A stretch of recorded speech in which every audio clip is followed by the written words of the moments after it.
Good evening बच्चों। हम शुरू करने जा रहे हैं अपना एक और वीडियो किंगडम प्रोटिस्टा। और किंगडम प्रोटिस्टा के अंदर हमें पढ़ने हैं बच्चों क्राइसोफाइटा, डाइनोफ्लैजिलेट्स, यूग्लिनॉइड्स, स्लाइमोइड्स एंड प्रोटोजोअस। तो इस छोटे से शॉर्ट वीडियो में हम कवर करेंगे केवल क्राइसोफाइटा एंड डाइनोफ्लैजिलेट्स। पर सबसे पहले मैं आपको बताता हूं प्रोटिस्टा के जनरल फीचर्स क्या है। ठीक है, तो देखते हैं। देखिए बच्चों, किंगडम प्रोटिस्टा बच्चों आप सब जानते हैं, मैंने आपको 5 किंगडम सिस्टम ऑफ क्लासिफिकेशन में भी बताया था कि मोनेरा के बाद ये दूसरा किंगडम माना जाता है। और अगर हम बात करें सबसे पहले इसके आवास की, तो जो भी प्रोटिस्टा जीव है वो सभी प्राथमिक रूप से कहां रहना पसंद करते हैं? पानी में। ठीक है, तो सभी प्रोटिस्टा प्राथमिक रूप से जलीय जीव है। ठीक है, फिर आप याद कीजिए, मैंने आपको बायोलॉजिकल क्लासिफिकेशन में ये क्वेश्चन बार बार बताया था कि वास्तव में प्रोटिस्टा के सदस्य कौन हैं। तो बच्चों, प्रोटिस्टा जगत में जितने भी जीव हैं वो सब कलेक्टिवली, सम्मिलित रूप से हम उन्हें क्या कह सकते हैं? हम उन्हें कह सकते हैं एक कोशिकीय यूकैरियोटिक, यूनिसेलुलर यूकैरियोट। याद कीजिए, मैंने ये बात आपको बार बार बताई थी कि ये बहुत फेमस क्वेश्चन है, एग्जाम में कई बार पूछा गया है कि आपके प्रोटिस्टा में शामिल हैं कौन? Unicellular eukaryote. ठीक है, अब ये यूकैरियोट क्या होते हैं? तो वैसे तो मैं आपको हल्का फुल्का बता चुका हूं, एक बार फिर बताता हूं बच्चों। यूकैरियोट वो जीव होते हैं बेटा जिनके केंद्रक में चारों ओर झिल्ली होती है, इसलिए उनका केंद्रक स्पष्ट होता है, सुविकसित केंद्रक होता है। इसके साथ साथ उनके अंदर जो कोशिकांग होते हैं, खासतौर पे झिल्लीबद्ध कोशिका, आप सबको पता होगा कोशिकाओं में ऐसे अनेक कोशिकांग हैं जिनके चारों ओर झिल्ली होती है, जैसे माइटोकॉन्ड्रिया, क्लोरोप्लास्ट, गोल्जी बॉडी। ऐसे सभी झिल्लीबद्ध कोशिकांग और एक झिल्लीबद्ध यानी सुविकसित केंद्रक रखने वाली कोशिका यूकैरियोटिक कोशिका कहलाती है। तो फिर ये हो गया आपका यूकैरियोटिक कोशिकाओं में एक सुविकसित केंद्रक तथा झिल्लीबद्ध कोशिकांग पाए जाते हैं। ठीक है, ये यूकैरियोटिक कोशिकाओं का परिचय हो गया। अब बात आती है कि क्या प्रोटिस्टा के सदस्यों में गति होती है। तो याद करो अपना 5 किंगडम सिस्टम ऑफ क्लासिफिकेशन, मैंने आपको बताया था कि प्रोटिस्टा के कुछ सदस्यों में फ्लैजिला और सीलिया मिलते हैं, इसलिए मोटिलिटी हो सकती है। हमने पांचों के बारे में अलग अलग बात की थी। ओके, इसके अलावा प्रोटिस्टा में मैंने कहा था आपको फर्टिलाइजेशन भी मौजूद होगा, और फर्टिलाइजेशन जब होता है तो इसे हम लैंगिक जनन कहते हैं। और लैंगिक जनन की प्रक्रिया जो प्रोटिस्टा में होती है उसके लिए क्या जरूरी होता है? उसके अंदर कोशिकाओं का संलयन जरूरी होता है। वो कौन सी कोशिकाएं होती हैं जिनका संलयन होता है?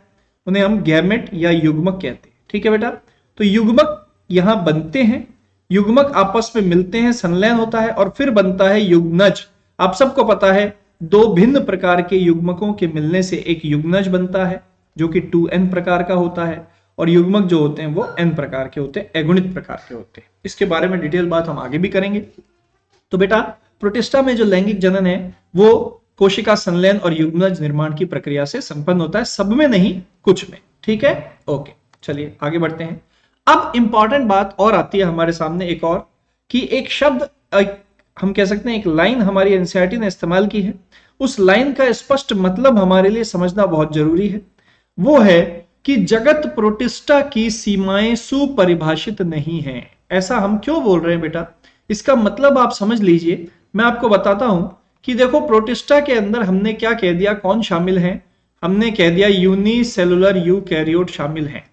लेकिन बेटा ये बहुत पुरानी बात हो गई।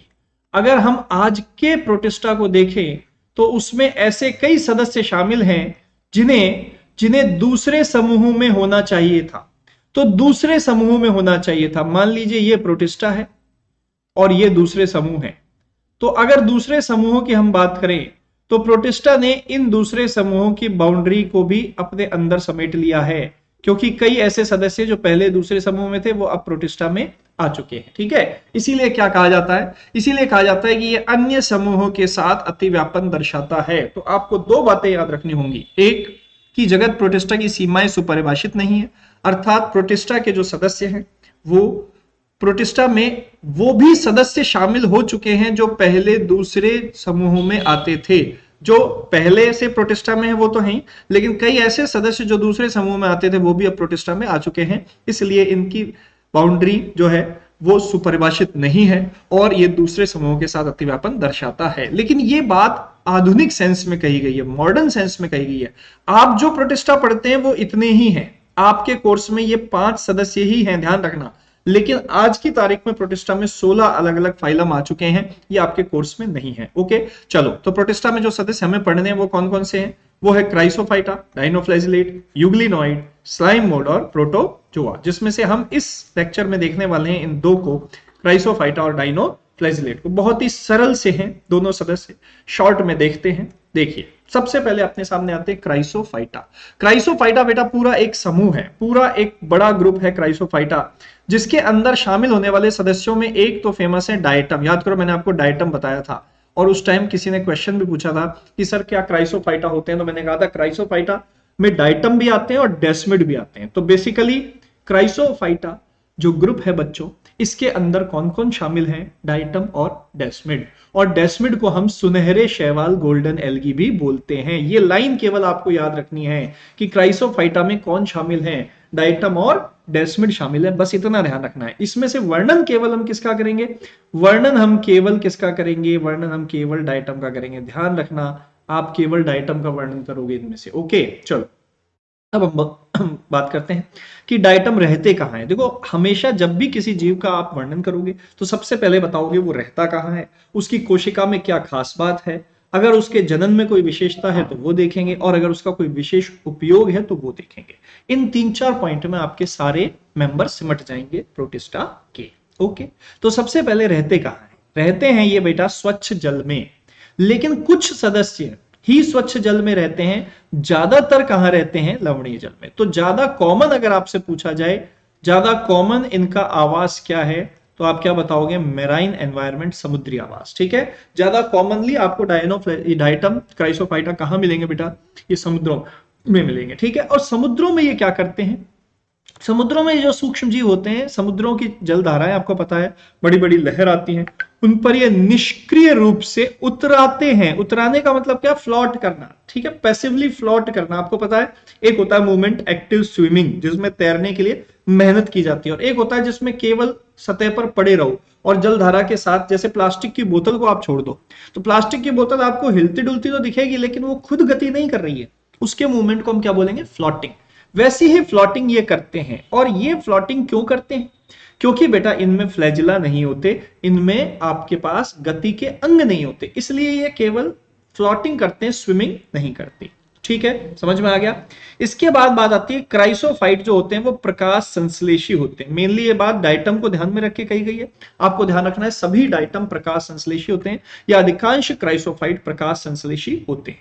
अब जब प्रकाश संश्लेषण होगा तो इसका मतलब भोजन बनेगा, और भोजन बनेगा इसका मतलब स्वपोषी जीव होगा। याद करो डायटम के टाइम पे मैंने बताया था कि ये स्वपोषी है। 5 किंगडम सिस्टम में जब अपन ने टेबल बनाई थी उस वक्त ये बात आई थी। ओके, अब इनकी कोशिका के बारे में देखते हैं। कोशिका में सबसे पहली महत्वपूर्ण चीज होती है कोशिका भित्ति, है या नहीं? सबसे पहली बात है कोशिका भित्ति इनमें उपस्थित है। डायटम के अंदर कोशिका भित्ति उपस्थित है, लेकिन ये कोशिका भित्ति कैसी है? ध्यान दो, जैसे आपने एक साबुनदानी देखी हो, या जूतों का डिब्बा देखा हो, या मिठाई का डिब्बा देखा हो, जिसमें एक ऊपरी हिस्सा और एक निचला हिस्सा होता है। तो बच्चों ये जो दो हिस्से होते हैं ये एक दूसरे के साथ ऐसे अतिव्यापित रहते हैं। तो डायटम में कोशिका भित्ति कैसे बनी होती है? 2 पतले अतिव्यापित कवच के रूप में होती है, जिसमें से बाहर वाले को आप क्या कह दोगे? एपिथीका, और अंदर वाले को आप क्या कह दोगे? हाइपोथीका। जो ऊपरी है वो एपिथीका हो गया, जो निचला है वो हाइपोथीका। इस तरह से 2 पतले अतिव्यापित कवच के रूप में कोशिका भित्ति होती है, और ये एक साबुनदानी के रूप में या एक मिठाई के डिब्बे के रूप में व्यवस्थित होती है। ये कोशिका इस रूप में ये उपस्थित होती है। ठीक है, इसके बाद अगर अपन बात करें तो आप क्या कहोगे? इसकी भित्ति में सबसे खास फीचर क्या है? इसकी भित्ति के ऊपर एक बहुत ही महत्वपूर्ण पदार्थ का जमा होता है बेटा, एक बहुत ही कठोर पदार्थ का जमा होता है, जिसे कहा जाता है सिलिका। क्या कहा जाता है? सिलिका। और ये सिलिका के जमाव के कारण क्या होता है कि जब इनकी मृत्यु होती है उसके बाद भी इनकी भित्ति नष्ट नहीं होती। तो इसकी भित्ति के ऊपर सिलिका का जमाव होता है, अतः इनकी भित्ति अविनाशी होती है, नष्ट नहीं होती है। ठीक है, ओके। अब देखो बेटा, जब इनकी मृत्यु होगी तो क्या होगा? समुद्र तल पर सारे के सारे डायटम जमा होने लग जाएंगे, और सिलिका के इस जमाव की वजह से वहां बड़ी मात्रा में सिलिका की चट्टानें बन जाती हैं। और ये सिलिका की चट्टानें क्या कहलाती हैं? डायटोमेशियस अर्थ। अर्थ से मतलब यहां जमीन से है, डायटोमेशियस अर्थ। जमीन पर ये सिलिका का जमा हो जाता है, तो इस जमाव की वजह से समुद्र तल पे सिलिका की बड़ी बड़ी चट्टानें बन जाती हैं, जिनको अपन कहते हैं डायटोमेशियस अर्थ। और इसी का एक और नाम है बच्चों कीसेल गर्त। एक और नाम क्या है इसका? कीसेल गर्त। तो समुद्र तल पे सिलिका की बड़ी मात्रा जम जाती है, डायटोमेशियस अर्थ बोलते हैं या कीसेल गर्त बोलते हैं। और ये जमाव जो है वो कई अरब साल तक जब जमता रहा, तभी हमने इसे नाम दिया डायटोमेशियस अर्थ, यानी चट्टानों के रूप में। पूरी जमीन जो समुद्र का पैंदा है पूरा सिलिका से भर गया, जहां जहां डायटम मिलते हैं उन समुद्रों की बात, ठीक है। ये तो बात है इनकी मृत्यु से बनने वाले पदार्थ के बारे में। और दूसरी इंपॉर्टेंट बात है कि जब ये जीवित रहते हैं तो चूंकि ये प्रकाश संश्लेषण करते हैं बच्चे, और जब ये प्रकाश संश्लेषण करते हैं तो दूसरे जीवों के लिए भोजन उपलब्ध कराते हैं, इसलिए इन्हें क्या कहा जाता है? इन्हें प्रोड्यूसर कहा जाता है। जो भी जीव खाद्य श्रृंखला में दूसरों के लिए भोजन उपलब्ध कराता है वो हमेशा क्या कहलाता है? प्रोड्यूसर। और समुद्र में जो पारितंत्र है, पारितंत्र मतलब इकोसिस्टम, इकोलॉजी में ये शब्द आएगा। समुद्र में जो पारितंत्र है उसके अंदर बहुत इंपॉर्टेंट प्रोड्यूसर कौन होते हैं? ये डायटम होते हैं। तो समुद्री पारितंत्र के प्रमुख उत्पादक हैं डायटम। और चूंकि ये पौधे जैसे हैं तो इनके नाम में लग गया फाइटो, और चूंकि ये तैरते नहीं हैं बल्कि फ्लोटिंग करते हैं इसलिए इनके नाम में लग गया फाइटोप्लैंक्टन। तो आपको ध्यान रखना है समुद्र में मिलने वाले फाइटोप्लैंक्टन्स में से डायटम सबसे प्रमुख हैं, और फाइटोप्लैंक्टन ही क्या होते हैं? फाइटोप्लैंक्टन ही समुद्र में प्रोड्यूसर होते हैं, क्योंकि ये भोजन बनाते हैं प्रकाश संश्लेषण से, बाकी सब उसको खाते हैं, ठीक है। ये बात डायटम की क्लियर हो गई। ओके, चलिए डायटम के अंदर हमने जो डायटोमेशियस अर्थ नामक पदार्थ देखा था उसके कुछ महत्वपूर्ण उपयोग भी हैं बेटा। ये डायटोमेशियस अर्थ जो है ये बहुत उपयोगी पदार्थ है आर्थिक रूप से। देखो इसका उपयोग किस किस चीज में होता है? इसका उपयोग होता है एक तो पॉलिशिंग में, जो स्टोन्स होते हैं, नगीने होते हैं, उनको घिसने में इसका यूज किया जाता है। स्टोन की पॉलिशिंग में किया जाता है। जो रिफाइनरीज में कच्चे तेल यूज किए जाते हैं या कई सारे सिरप का निर्माण होता है, उनको डायटोमेशियस अर्थ बेटा बिल्कुल चट्टान की जैसी एक, आप मान लो कि चट्टान का अगर बुरादा कर दिया जाए तो वैसी एक संरचना बन जाती है, उससे इसको गुजारा जाता है। तो तेलों को या सिरप को छानने में भी इसका इस्तेमाल होता है। और इसी पदार्थ के लेप के द्वारा साउंड प्रूफ और यहां तक कि टेम्परेचर को भी रोकने वाली संरचनाएं बनाई जाती है। साउंड प्रूफ बिल्डिंग जैसे मिलिट्री हेडक्वार्टर, और टेम्परेचर को रोकने वाली जैसे बड़ी बड़ी भट्टियां होती है, उनमें इसी डायटोमेशियस अर्थ का लेप किया जाता है। तो ये इसके कुछ यूज हो गए, polishing, filtration of oil and syrup, और साउंड एंड टेम्परेचर के लिए आप कह सकते हो प्रूफ बिल्डिंग बनती है, साउंड प्रूफ और टेम्परेचर प्रूफ, ठीक है। ये बेटा डायटम का डिस्कशन कंप्लीट हो गया, और इस तरह से हमारा डायटम पूरा। अब अगले 5 मिनट में हम देख लेते हैं डायनोफ्लैजिलेट्स। देखिए डायनोफ्लैजिलेट एक और प्रोटिस्टा आपके सामने आ चुका है। ये वो प्रोटिस्टा है बच्चों जो डायटम के समान प्रकाश संश्लेषी भी है और कोशिका भित्ति भी रखता है। तो महत्वपूर्ण बात सबसे पहली इसके बारे में क्या आएगी कि ये समुद्रों में मिलते हैं, लवण जलीय हैं, समुद्रों में मिलते हैं। आवाज ध्यान रखना है सबका आपको, ठीक है। डायटम समुद्रों में भी थे, कुछ स्वच्छ जल में थे। डायनोफ्लैजिलेट ज्यादातर समुद्रों में है, और चूंकि इनमें भी वर्णक होते हैं इसलिए ये प्रकाश संश्लेषी होते हैं। अब बच्चों जो वर्णक होते हैं, आपको पता है वर्णक कोशिकाओं के अंदर मिलते हैं, और वर्णक जो होते हैं उनके अलग अलग रंग होते हैं। इसी वजह से इनकी कोशिका में मिलने वाले मुख्य वर्णक के आधार पर डायनोफ्लैजिलेट अलग अलग रंगों में पाए जाते हैं, जैसे हरे हो सकते हैं, भूरे हो सकते हैं, नीले, लाल, पीले, इस प्रकार से अलग अलग प्रकार के रंगों में मिलते हैं आपके डायनोफ्लैजिलेट्स। और इनकी सेल की अगर अपन कोशिका भित्ति की बात करें, इनकी सेल वॉल की बात करें, तो देखो बेटा ये जो सेल वॉल है ये बहुत इंपॉर्टेंट स्ट्रक्चर है इनकी। डायटम के अंदर आपने क्या देखा था, इसके ऊपर सिलिका है, और डायनोफ्लैजिलेट में आप क्या पाते हो कि इसके अंदर छोटी छोटी प्लेट्स बनी हुई हैं। इस तरह से ये प्लेट्स में डिवाइड सेल वॉल होती है। डायनोफ्लैजिलेट की सेल वॉल सेलुलोज की दृढ़ प्लेटों से मिलकर बनी होती है, तो कवचनुमा नजर आती। कैसी नजर आती? कवचनुमा। और इन्हीं सेल वॉल की प्लेटों के बीच में एक तो आपका इस तरीके से ट्रांसवर्स अनुदैर्ध्य और अनुप्रस्थ, और एक इस तरीके से लॉन्गिट्यूडिनल फ्लैजिला इनमें पाया जाता है। क्योंकि बीच में दो स्पेस होते हैं तो दो खांच बन जाती है इसमें। एक तो होती है ये आपकी अनुप्रस्थ खांच हो गई, देखो इसमें से होकर फ्लैजिला गुजर रहा है, ये अनुप्रस्थ खांच हो गई, और ये आपकी अनुदैर्ध्य खांच हो गई, एक फ्लैजिला इसमें से होकर गुजर रहा है, ठीक है। तो ये इस तरह से दो खांच बन जाती है एक दूसरे के परपेंडिकुलर और इनसे फ्लैजिला गुजरता है और दो फ्लैजिला होने के कारण इन्हें डायनोफ्लैजिलेट कहा जाता है। तो डायनोफ्लैजिलेट की कोशिका की बाहरी सतह पर दृढ़ सेलुलोज की प्लेट्स पाई जाती है। ऐसी संरचना है सिंपल, एक तो लवण जलीय में मिलते हैं, प्रकाश संश्लेषण करते हैं, वर्णकों के कारण तरह तरह का रंग होता है और बाहर सेलुलोज की प्लेट मिलती है। ठीक है, बात समझ में आ गई। नेक्स्ट, अब देखो अधिकांश में क्या होते हैं, दो फ्लैजिला होते हैं और दो फ्लैजिला में आपको पता है एक कहां जाएगा, एक इस तरह से लॉन्गिट्यूडनल रहेगा अनुदैर्ध्य और एक इस तरीके से ट्रांसवर्स रहेगा। तो इस तरीके से दो लंबवत फ्लैजिला होते हैं परपेंडिकुलर। अब एक महत्वपूर्ण बात क्या आती है बेटा, कुछ जो समुद्र में मिलने वाले डायनोफ्लैजिलेट हैं उनके अंदर क्या खासियत होती है, ऐसे वर्णक होते हैं जो प्रकाश का अवशोषण तो कर लेते हैं और उसके बाद जब अंधेरा होता है तब उस प्रकाश का त्याग करते हैं। तो अंधेरे में प्रकाश का त्याग करना यह गुण कहलाता है जैव प्रदीप्ति, बायोल्यूमिनेसेंस। तो कुछ ऐसे डायनोफ्लैजिलेट हैं जो कि क्या करते हैं, जैव प्रदीप्ति, बायोल्यूमिनेसेंस पैदा करते हैं, यानी कि अंधेरे में प्रकाश उत्पन्न करते हैं। और उसी में एक महत्वपूर्ण नाम है नॉक्टिल्यूका। नॉक्टिल्यूका जो है वो इसी वजह से इसको कुछ लोग सी घोस्ट भी कह देते हैं, समुद्र का भूत भी कह देते हैं, क्योंकि जब समुद्र में रात में लोगों को अंधेरे के दौरान प्रकाश चमकता दिखाई देता है तो फिर उन्हें लगता है कोई भूत आ गया। ठीक है, तो वो सी घोस्ट नाम से जाना जाता है नॉक्टिल्यूका। किस गुण के कारण, अपने जैव प्रदीप्ति गुण के कारण, अंग्रेजी में इसको कहते हैं बायोल्यूमिनेसेंस। और इसमें होता क्या है, इसमें रात्रि में चमक उत्पन्न होती है। ठीक है, एक बात। दूसरी एक और बात, आपने अभी अभी देखा था कि डायनोफ्लैजिलेट तरह तरह के रंगों के होते हैं। उनमें से जो रेड कलर के डायनोफ्लैजिलेट हैं, जब उनका लैंगिक जनन होता है तो बहुत तेजी से वो डिवाइड होते हैं, तीव्र गुणन दर्शाते हैं। तीव्र गुणन का मतलब है बहुत तेजी से मल्टीप्लाई होना, नंबर बहुत तेजी से इंक्रीज करना। और जब ऐसे बहुत सारे लाल डायनोफ्लैजिलेट समुद्र में इकट्ठे हो जाते हैं तो समुद्र बेटा कैसा हो जाता है, समुद्र लाल हो जाता है। और इसी वजह से उस स्थान को, वहां जहां डायनोफ्लैजिलेट बहुत तेजी से डेवलप हो गए, उसको कहा जाता है रेड टाइड। क्या कहा जाता है, रेड टाइड। ऐसा लगता है कि समुद्र में लाल रंग का ज्वार आ गया है।